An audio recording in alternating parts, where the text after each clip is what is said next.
Bien, oramos, hermanos. Amado Dios, te agradecemos acá por la gracia que nos has concedido para la retención, para oír atentamente y también para entonar en el canto congregacional junto a la iglesia.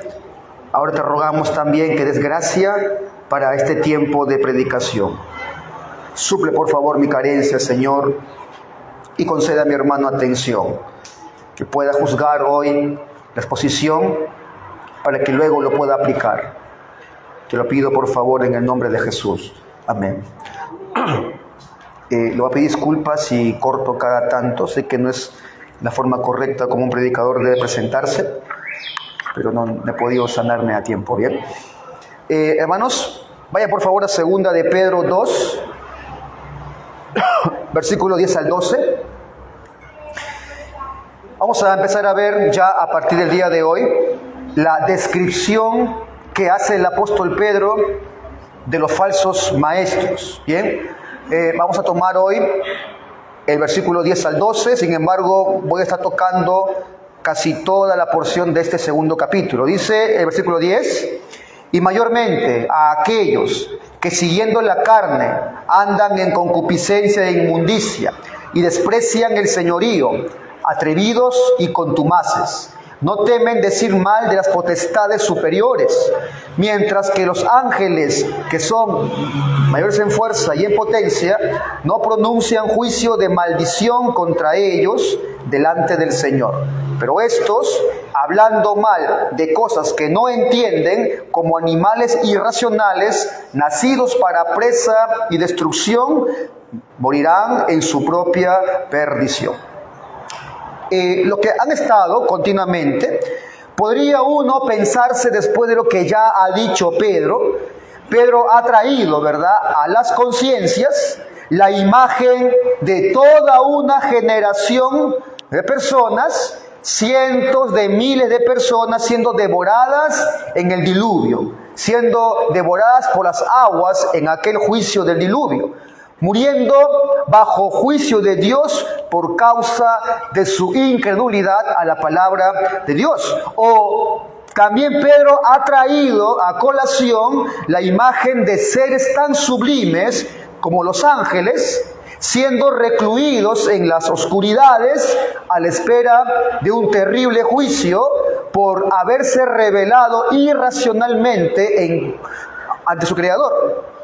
O también Pedro ha hablado de esas ciudades prósperas, levantadas en valles fértiles, siendo calcinadas enteras por el Señor, trayendo juicio a través de fuego, debido a su perversión moral. Ahora, uno pensaría que esto ya de por sí deben ser disuasivos, suficientes para poder advertir, hacer entrar en razón, ¿no?, para corregir el rumbo de rebeldía, de incredulidad, de perversión moral. Pero hermanos, eso no es suficiente muchas veces. A pesar de que esta advertencia del juicio de Dios para muchos puede ser un gran disuasivo, muchos temeríamos ante esto que expone el apóstol Pedro. Hay algunos que no temen al juicio de Dios. Es más, hasta el día de hoy enseñan que no existe juicio, no existe infierno. Les da igual, hermanos. Ahora, el hombre esclavizado siempre toma el pecado y sus consecuencias de forma liviana. El hombre natural, entonces, no será disuadido solamente por los horrores del infierno o por las promesas de un cielo anunciado. Solamente un milagro infundido en el alma de esa persona, por medio de la predicación del Evangelio, siendo aplicada por el Santo Espíritu, hará que ese hombre caído pueda ver realmente su condición y tema ante el juicio anunciado por la Escritura. Ahora, en todo este pasaje, desde el versículo 10 hasta el 21, está claro, hermanos, como ya se leyó al principio, que el apóstol Pedro no se restringe en adjetivos. abunda más bien en adjetivos. 12 versículos. Pedro se desgasta en adjetivos, describiendo a los falsos maestros. Dice cosas como atrevidos, contumaces, le llama inmundicias, manchas, extraviados, animales irracionales, blasfemos, codiciosos, seductores, hijos de maldición, esclavos, fuentes sin aguas, entre otros más, hermanos. Ahora, ¿cuál es la razón por la cual Pedro da esta detallada y amplia descripción? Hermanos, es darle un retrato a la iglesia, para que pueda la iglesia identificar a estos falsos maestros y huir de ellos. Hemos visto, hermanos, que cuando inició este capítulo 2, Pedro arranca advirtiendo del advenimiento de estos falsos maestros. Es más, advirtió que ya estaban en medio de la iglesia. Luego menciona los juicios de la antigüedad para advertir también a la iglesia que no se dejen engañar y no se dejen arrastrar por las mentiras y herejías de los falsos maestros. Pues así como Dios trajo condenación en la antigüedad, advierte Pedro, lo traerá también para los falsos maestros y todo aquel que sigue sus enseñanzas. Me preguntaron la semana pasada, pastor, ¿está seguro usted que también los que oyen a estos falsos recibirán esa condenación? ¿Dónde dice que los que siguen y oyen a los falsos maestros también serán condenados juntamente con ellos? Segunda carta a Tesalónica, capítulo 2, versículo 11 y 12, en el contexto de la acción de los falsos maestros, dice el apóstol Pablo, por esto Dios les envía un poder engañoso para que crean en la mentira. ¿De quién? De los falsos maestros. Le está hablando a estos que seguían a ellos, a fin de que sean condenados todos los que no creen a la verdad, sino que se complacieron en la injusticia. Así que, hermanos, la Biblia nos dice y nos hace responsables de creer en las mentiras de un falso maestro. Por supuesto, hermano, como todas las cosas, aún esto está en su control soberano. Pero el hombre es responsable de las mentiras a la cual él escucha. Ahora, entonces, ¿por qué Pedro está describiendo a los falsos maestros una vez que Pedro ha llamado a despertar a la iglesia? Ahora le da características. ¿Cómo identificar a estos falsos maestros? Y de la vida libertina a la cual estos hombres les empujaban.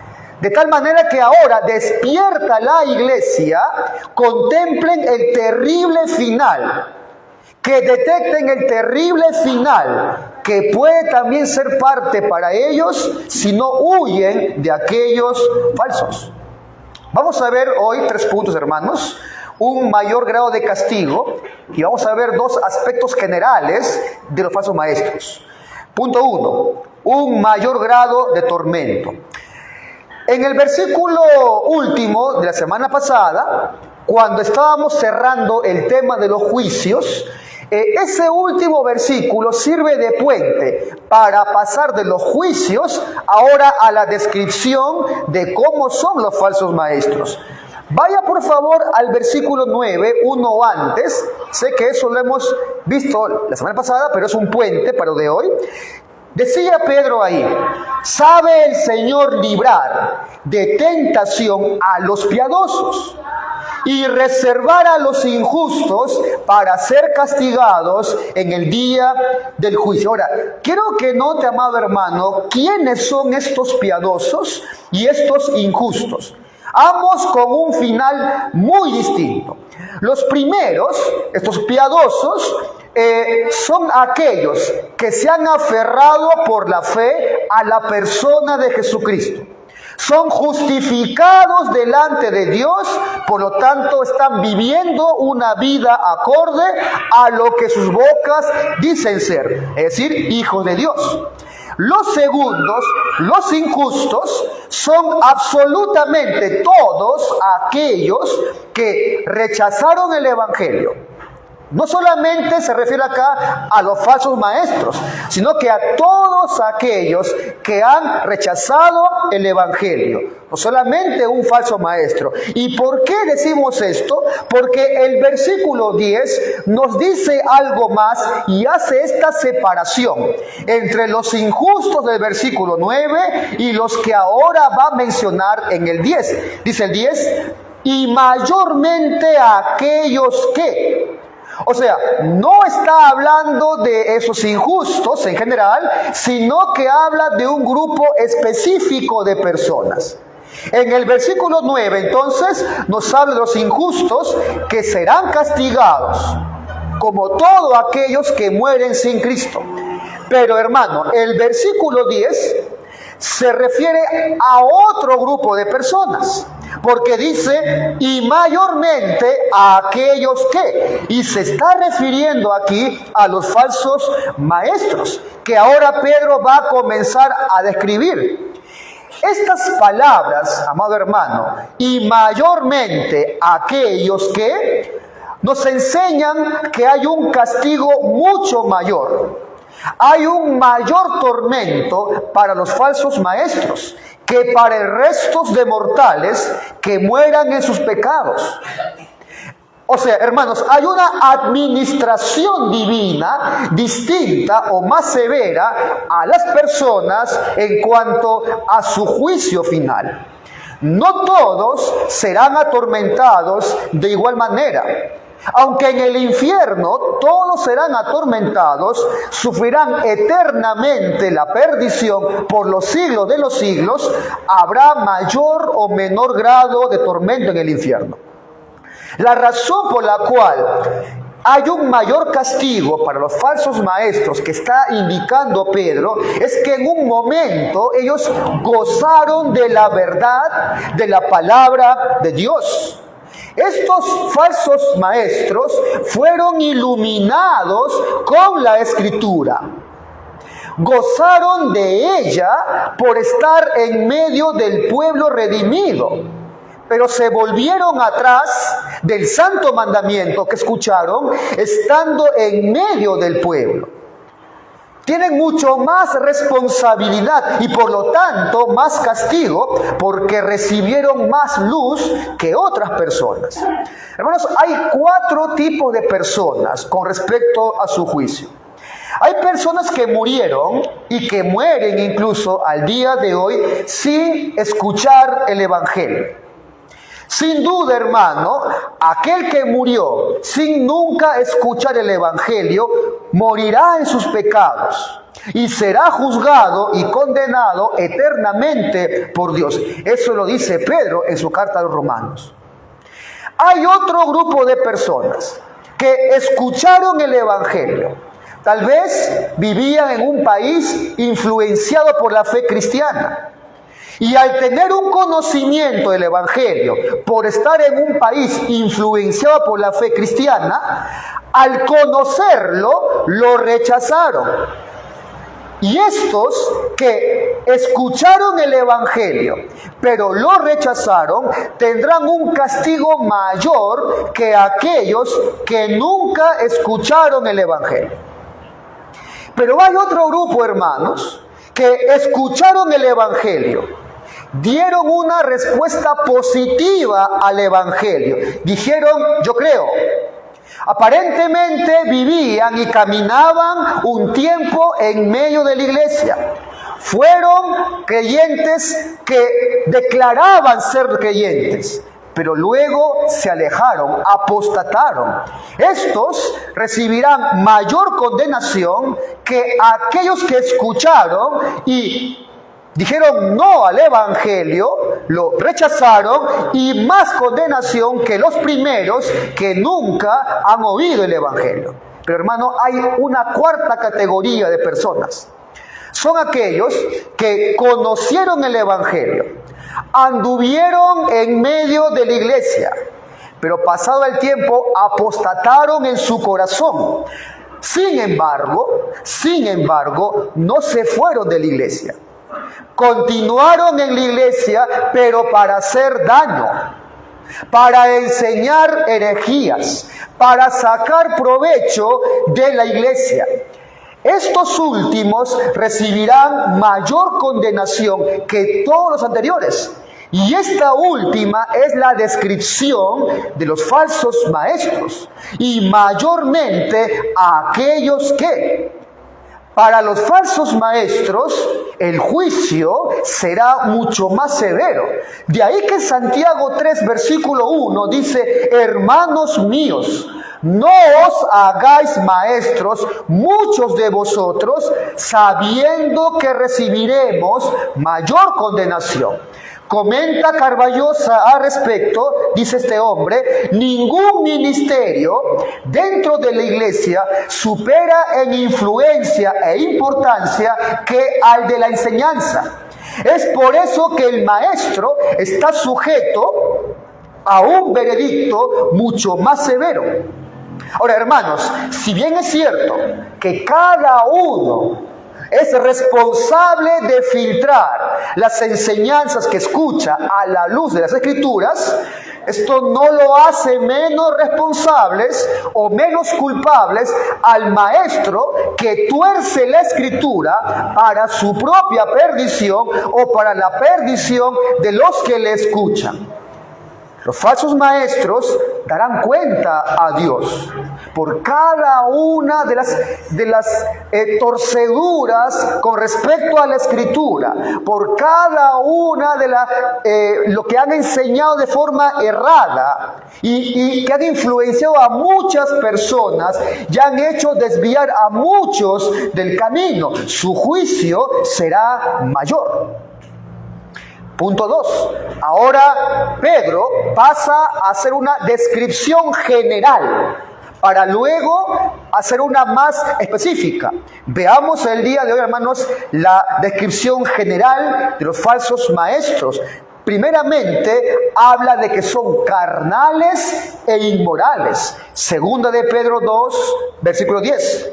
Dice ahí Pedro: y mayormente a aquellos que, ya explicamos a dónde apunta eso, luego describe lo siguiente: siguiendo la carne, andan en concupiscencias e inmundicia y desprecian el señorío. O sea, Pedro describe de forma general e introductoria que los falsos maestros son personas inmorales e irreverentes. Son hombres que siguen su carne. Cuando la Escritura, hermanos, nos habla de la carne, no hace referencia, al menos en este pasaje, al cuerpo, o sea, a los huesos, al músculo.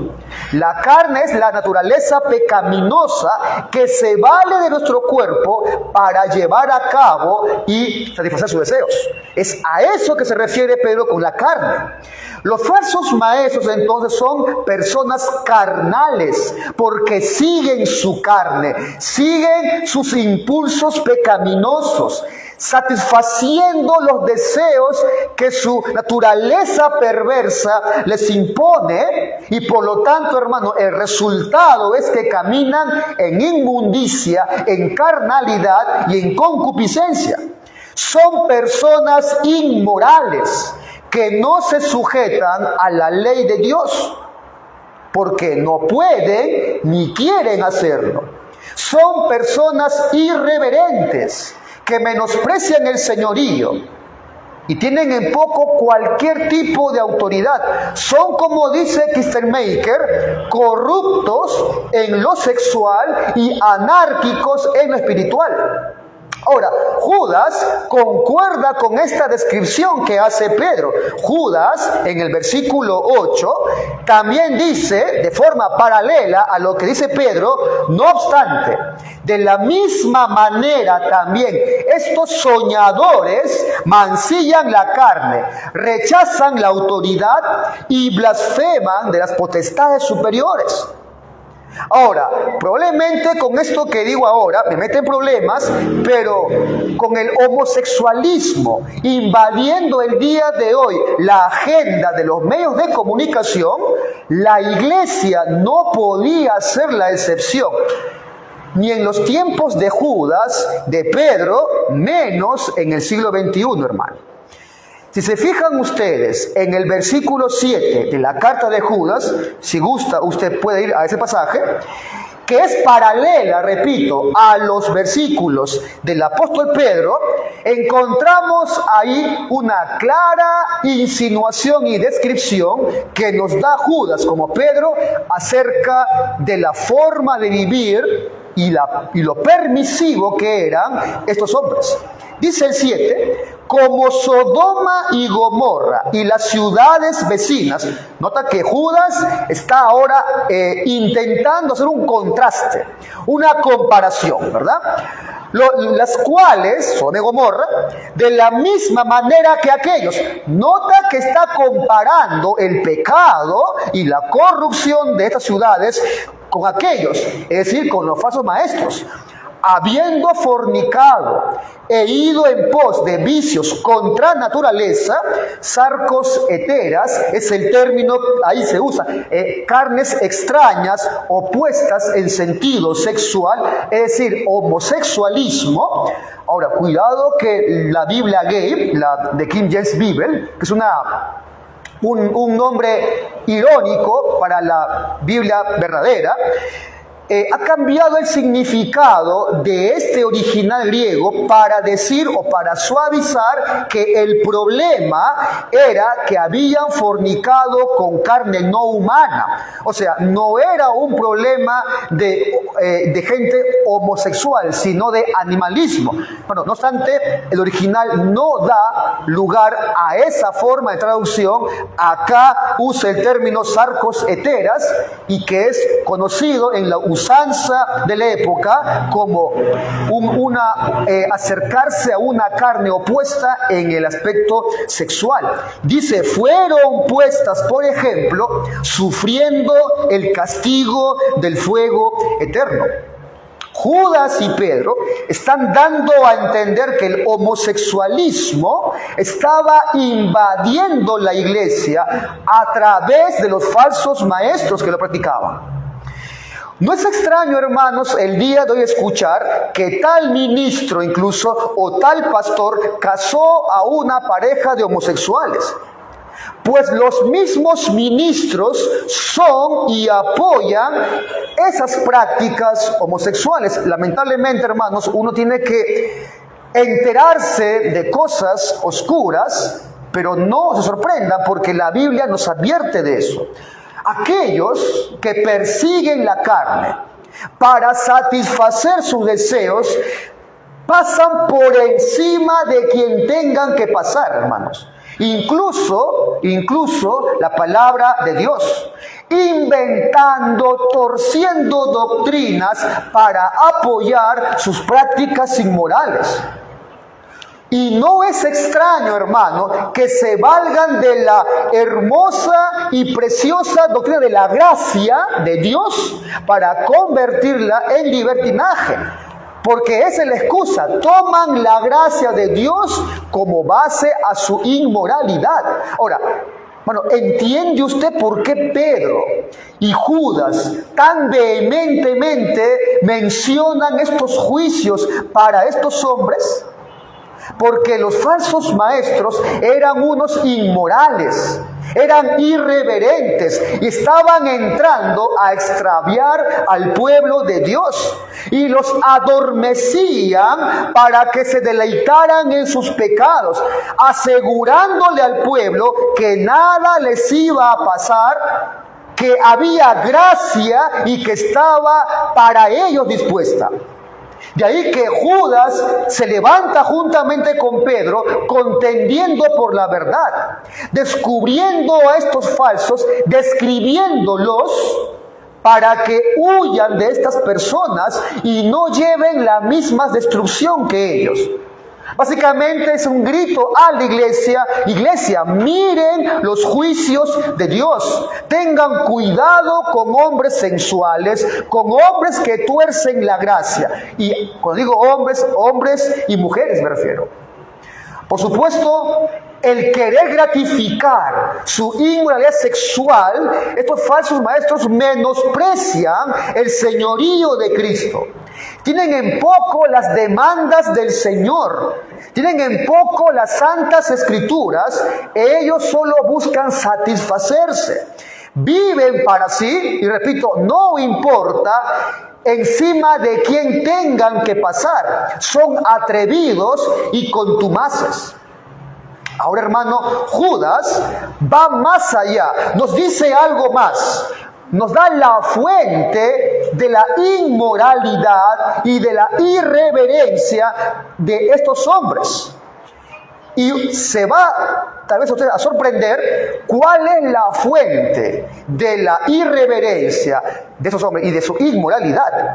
Dice el versículo 8 de Judas una vez más: no obstante, de la misma manera también estos soñadores, y luego describe la acción, mancillan la carne, rechazan la autoridad y blasfeman. Soñadores. Bueno, esta expresión, por el contexto, apunta a esas supuestas revelaciones particulares que afirmaban decir tener estos falsos maestros. Estos falsos profetas, falsos maestros, fabricaban una realidad falsa que no es de la palabra de Dios. Era algo creado por su propio corazón que no corresponde a la Escritura, no corresponde a la realidad bíblica. Por lo tanto, eran soñadores. Estos falsos maestros, en los días de Judas y Pedro, basaban su predicación en sus sueños y visiones subjetivas. Se escondían detrás del mundo de la subjetividad, despreciando la palabra de Dios. Y esto es, hermano, exactamente lo que está pasando el día de hoy, en el siglo XXI, en el mundo evangélico. ¿Cuántos basados en sus sueños, revelaciones, anulando las facultades críticas de los que le oyen, no permitiendo que juzguen sus mensajes o que juzguen la revelación del ungido? Porque si tú lo haces, eres del diablo o falto de fe. Bueno, ¿sabes cuántos abusos se han cometido por estas actividades de falsos profetas?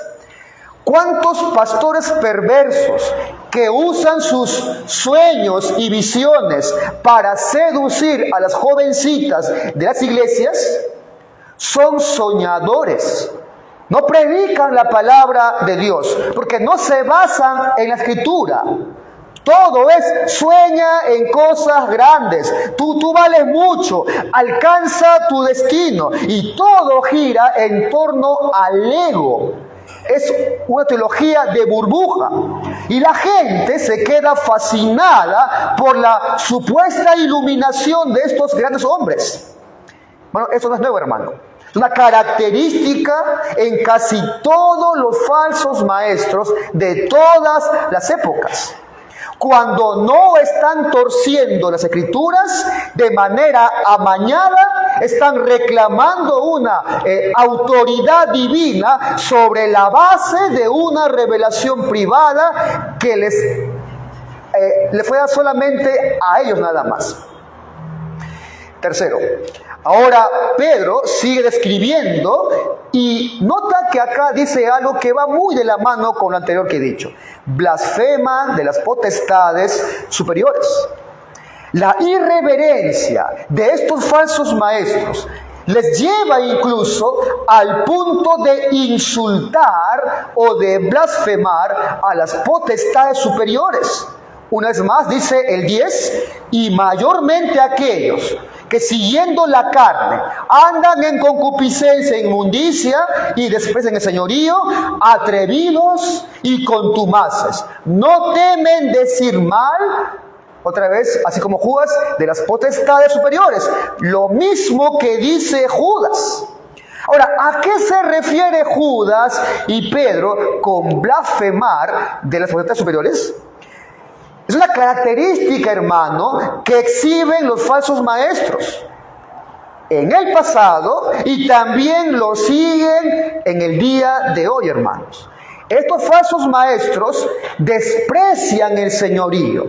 Ahora, hermano, si tienen la desfachatez de despreciar a Cristo, su señorío, lo hacen con esa irreverencia y niegan a Jesucristo, que es el Dios eterno. ¿Qué se puede esperar de estos hombres respecto a una autoridad, digamos, inferior? Nada. Solamente irreverencia. Son atrevidos y contumaces. Son presuntuosos, como dice el original, engreídos a tal punto que blasfeman a toda potestad espiritual superior. A estos falsos maestros y a muchos en el día de hoy, que se ha puesto de moda, ¿no?, la guerra espiritual, se les puede aplicar un dicho que reza así: los necios quieren bailar donde los ángeles no quieren pisar. Los necios quieren bailar donde los ángeles temen pisar.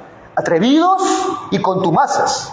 No temen decir mal de lo que desconocen, de lo espiritual. Ahora, ¿quiénes son estas potestades superiores de las cuales estos falsos maestros no tienen temor en blasfemar? El texto original dice: osados y presuntuosos, blasfemando a las doxas, a las glorias, no tiemblan. Ahora, ¿de quién está hablando, repito, estos hombres? ¿De quiénes blasfemaban estos hombres? ¿Quiénes eran estas doxas, estas glorias? Reina Valera traduce la palabra glorias, doxas, en entes superiores. Es una expresión que se usa para referirse a seres angélicos espirituales. Pero, hermano, el contexto de Pedro y Judas nos arroja más luz de quiénes son estas glorias a la cual estos falsos maestros no tiemblan cuando blasfeman. Nota el versículo 11, segunda de Pedro 2. Dice el 11, y léelo con mucho cuidado, dice: mientras que los ángeles, que son mayores en fuerza y en potencia, y se refiere a los ángeles buenos acá, ¿verdad?, no pronuncian juicio de maldición contra ellas delante del Señor. Aquí Pedro está indicando que los ángeles, que son más altos en fuerza y potencia, que gozan de un rango mayor que los falsos maestros, no pronuncian juicio de maldición contra las glorias del versículo 10. Esto, hermano, significa que las glorias del versículo 10 no son los ángeles que están al servicio y gozan de Dios. Estas glorias no son los ángeles, repito, que están al servicio de Dios.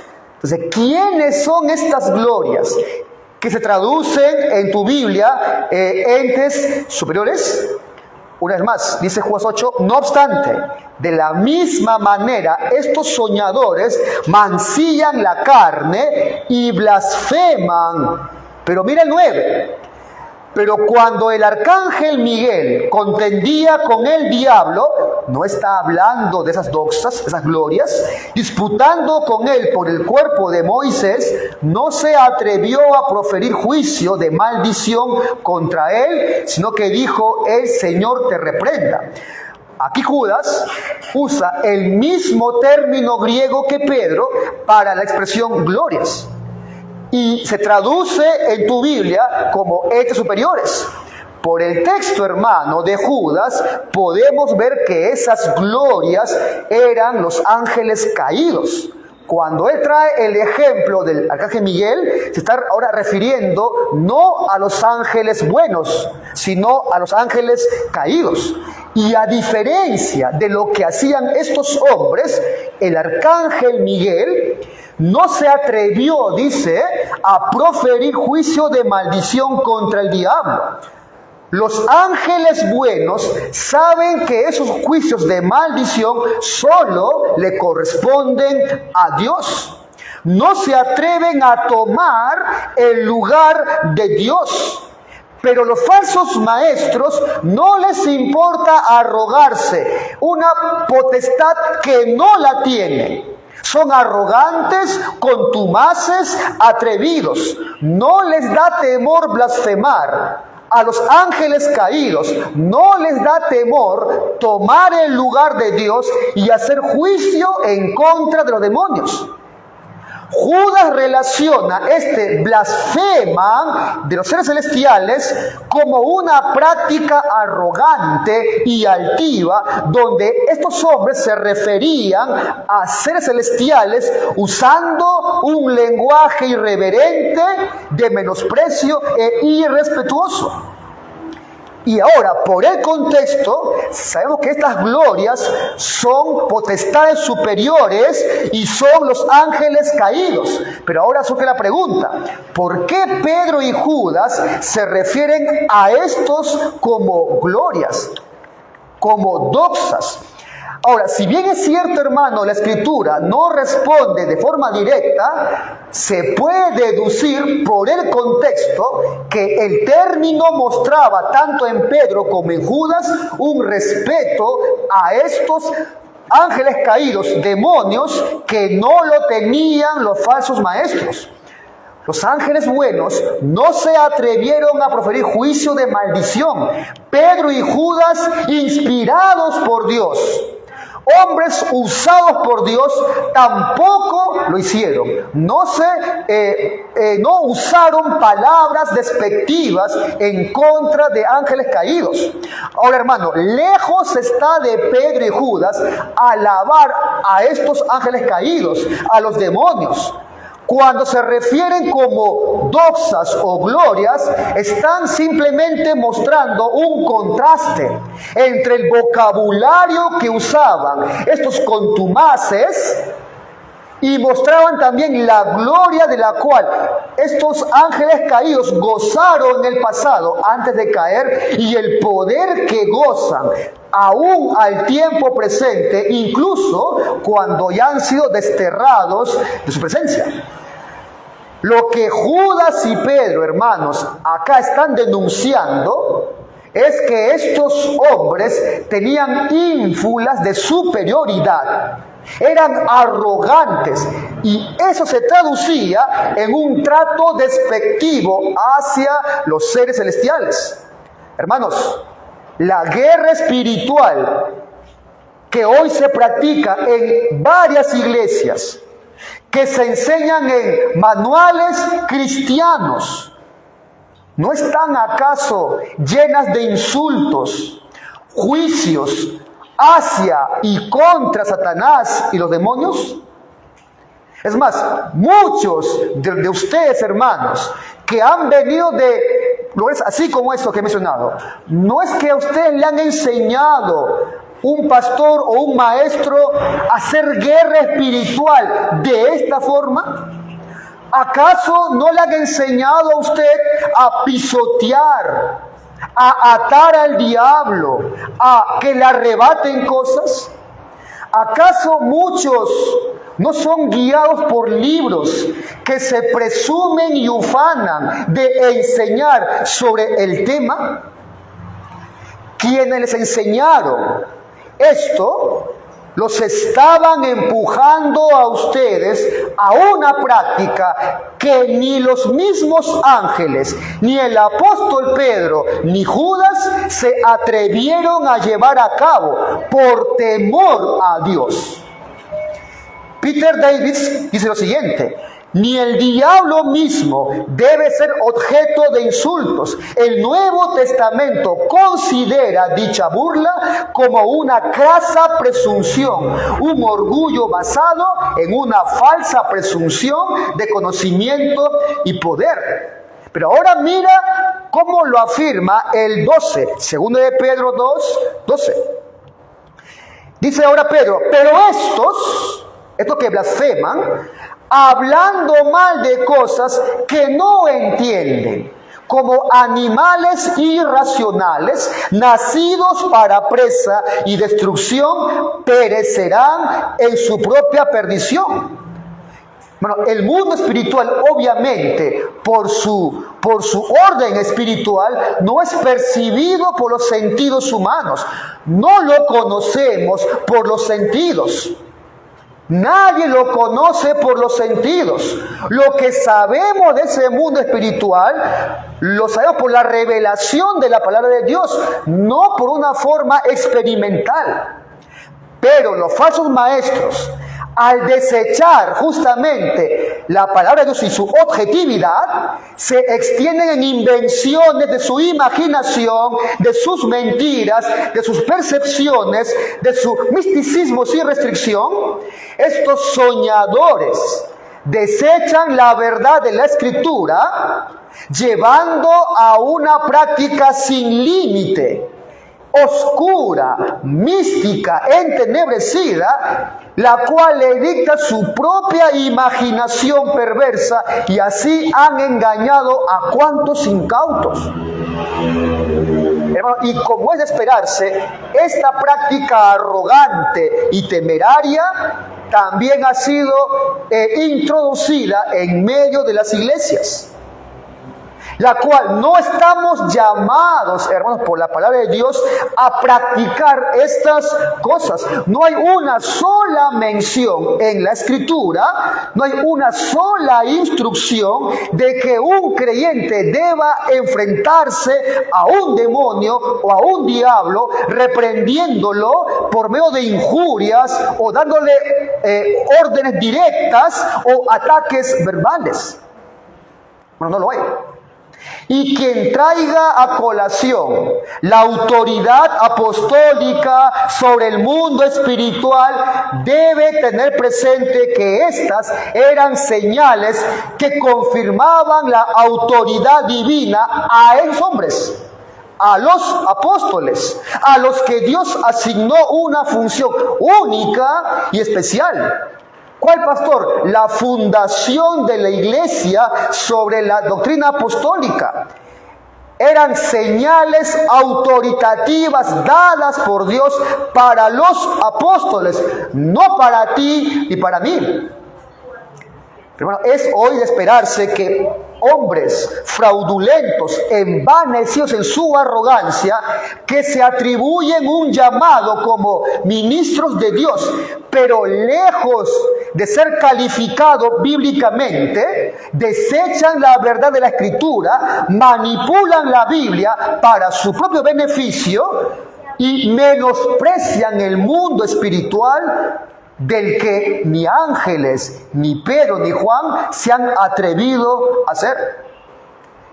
Pero el día de hoy, hermanos, muchos obsesionados con esta realidad de conocer lo espiritual, terminan teorizando de lo que no conocen, especulando más allá de lo que la palabra de Dios nos dice, adoptando prácticas no bíblicas, prácticas ignorantes, muy a la manera de la denuncia de Judas. Hay muchas iglesias que se enfocan en el enemigo, la acción espiritual. Ocupa el mayor porcentaje de su práctica, de sus cultos, de sus sermones. Una oración para limpiar los aires antes del tiempo de prédica. Gente deambulando en el culto de aquí para allá con manoteos, reprendiendo espíritus, llamando a gente para ser liberada, llamando a gente para ser liberada de espíritus opresivos, semana tras semana, domingo tras domingo, yendo al altar para ser liberados. Gente revolcándose en el piso, gruñendo con voces guturales de alguna manifestación supuesta demoníaca. Todo un espectáculo bochornoso, hermano.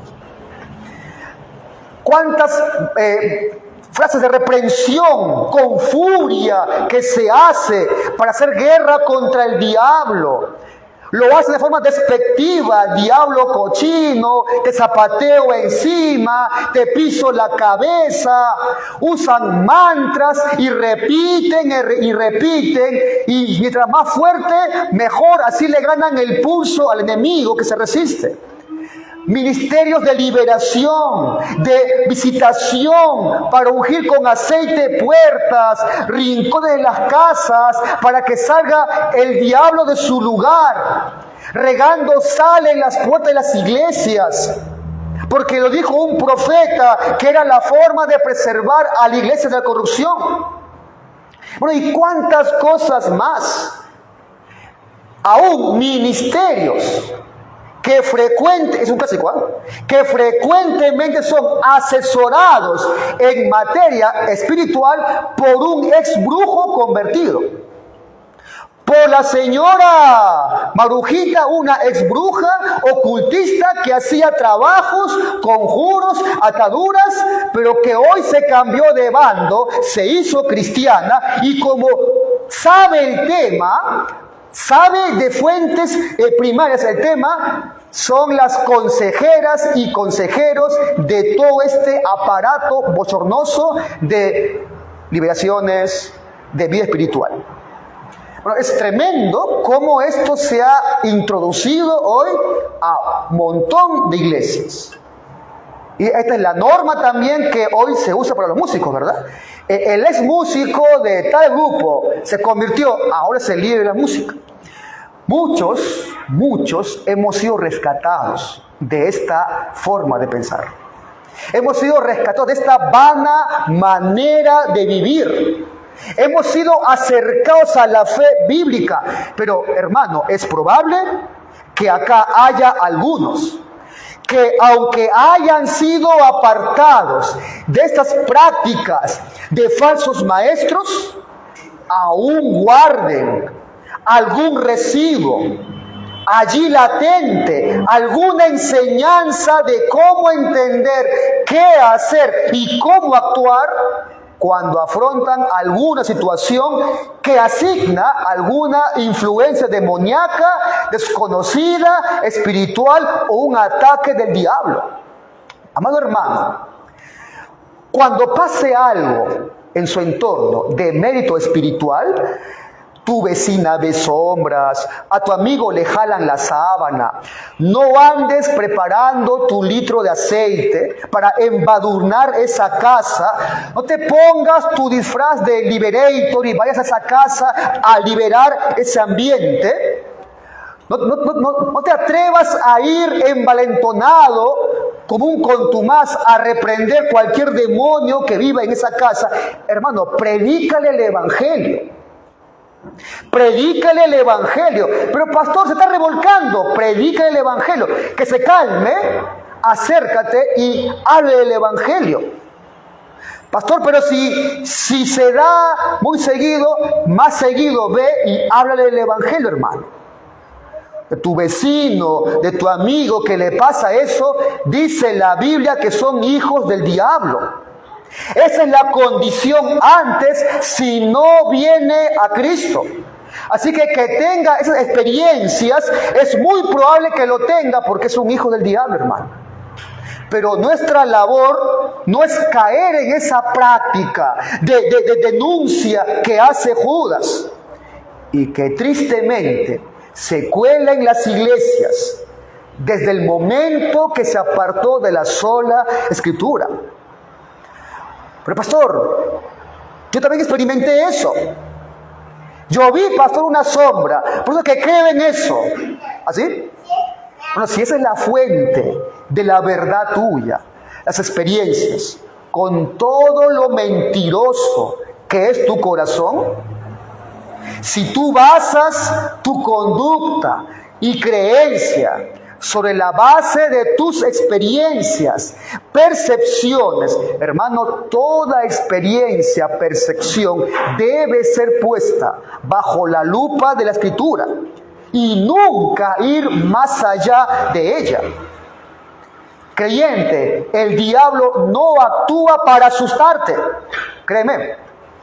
Si ese fuera el actuar del diablo, que te mueve cosas, que ves sombras, que te jala la sábana, hermano, hay que sacar todos los versículos de la Biblia que hablan de que es un ser poderoso, que actúa con sutileza para destruirte y que engaña aún a los verdaderos creyentes y que busca devorarles. No va a asustarte, hermano. Así que, hermano, también usted, cuando sienta eso, vaya al Evangelio. Óigase uno mismo acerca del Evangelio. Someteos, dice Santiago, someteos pues a Dios. Resistid al diablo y huirá de vosotros. Así que, hermanos, entrometernos en el mundo espiritual está prohibido por las Escrituras. Solo habrá y se puede tener un contacto y comunión con el Santo Espíritu, que es tu ayudador. Pero no podemos comunicarnos con algún otro espíritu, ya sea un ángel del cielo, o un demonio, o un muerto. Eso está prohibido. Los apóstoles nunca levantaron una oración a los ángeles, nunca. Siempre oraron al Padre. Siempre, hermanos. Dios en su amor nos permite ver en su palabra que Él usa a sus ángeles, pero porque Él así lo quiere, no porque hay un poder en mí o en ti para que yo le ordene a tales. Cierro, hermano, con 5 puntos prácticos. Hermanos, esto que hemos hablado hoy, estas advertencias, debería de infundirnos de temor, como no lo hicieron en los falsos maestros. Te pregunto, ¿usted considera lo que advierte Dios? Y cuando lo hace, ¿actúa sin demora? ¿O es que hoy me fui advertido, pero afuera se diluye el temor por ello? Segundo, te pregunto, ¿estás preparado para no caer en los engaños de estos soñadores del siglo XXI? Ahora, no solamente en el índole espiritual, también en lo social y en otras áreas. Hay gente que pretende engañar con sueños de gobiernos utópicos, sistemas utópicos, educación utópica. Estamos, hermanos, entrenados en el discernimiento. ¿Puedes ver tú el riesgo de tus hijos en la educación, a dónde van, en el trabajo? ¿O es que solo te has amoldado a este mundo simplemente? Tercero, el rechazo a la autoridad como una forma de vida, es el sello de conducta de un falso maestro.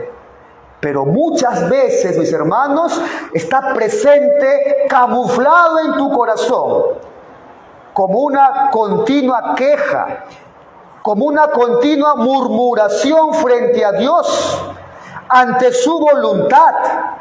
Está presente ahí en la queja, en la murmuración, en la falta de contentamiento. No aceptamos la voluntad de Dios. Dice David Burr, hacemos bien en examinarnos, no sea que abriguemos algo de este espíritu de insubordinación. Vivimos en una sociedad que enaltece el individualismo. Sé tú mismo, haz tu voluntad, sigue tus metas, sigue tu corazón. No dejes que nadie te diga lo que tienes que hacer. Dice, estos énfasis pueden influir en nosotros hasta el punto que nos resulte difícil someternos a las autoridades dadas por Dios, Así nos rebelamos contra la autoridad de nuestros padres, gobernantes o pastores. Incluso es fácil encontrar excusas para no acatar la autoridad de lo que Dios nos dice en su palabra. Pero recordémoslo, en esto somos de la escuela de los falsos maestros. Quizás antes de ponernos a defender nuestros derechos personales o a afirmar nuestra personalidad, haríamos bien en asegurarnos que han sido extirpadas las raíces del espíritu anárquico que la sociedad ha plantado en nosotros. Cuarto, la credibilidad de una iglesia bíblica no solo consta de una sana doctrina, de una sana enseñanza, de firmeza doctrinal, sino también en el cuidado mutuo, en la supervisión continua, en la exhortación entre creyentes y en el uso del discernimiento para guardarnos de todo sensual y de alguien divisivo. Así que, hermanos, un medio de gracia que nos guarda, que nos mantiene firme en la unidad y en el cuidado ante falsos hermanos, es un gobierno eclesiástico que se somete al consejo de Dios. Son maestros piadosos que ejercen adecuadamente la autoridad y una asamblea de miembros colaborativas y vigilantes ante todo peligro que acechan a la iglesia del Señor. Bueno, oramos. Señor, estés tú aplicando hoy, Señor, la exposición. Puedas tú, Señor, poner esta advertencia de cómo son descritos los falsos maestros del pasado y también los de hoy.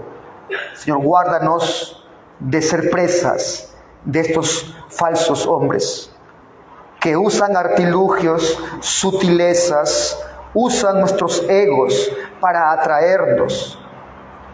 Nos seducen con cosas vanas, con lo que quiere el corazón corrupto nuestro: riquezas, prosperidad, poder, fama, y cuántos tal vez ya hayan caído en eso y no se pueden dar cuenta.